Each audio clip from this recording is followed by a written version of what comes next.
Tim gabungan Basarnas Ambon bersama TNI dan Polri melakukan pencarian terhadap Eli Watimuri, umur 71 tahun yang hilang saat melaut. Nelayan lanjut usia tersebut dilaporkan hilang sejak 2 hari lalu di Laut Desa Tihulale, Kabupaten Seram bagian Barat, Maluku, saat mencari ikan di pesisir wilayah itu.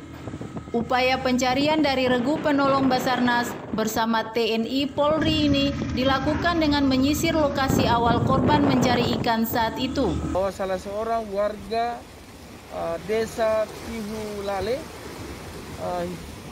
belum kembali melaut hingga sejak kemarin, hingga saat ini belum kembali, sehingga memohon bantuan SAR. Kami dari tim SAR Basarnas bersama dengan Potensi langsung melaksanakan pencarian dan pertolongan di wilayah yang dimaksud. Dan hari ini adalah hari pertama, sementara masih proses pencarian sesuai dengan searching yang kami laksanakan di wilayah tersebut atau di perairan desa Tihulale.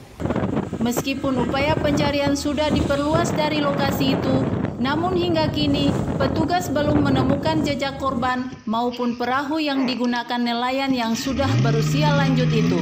Dari Seram bagian Barat, Erhan Fatih melaporkan.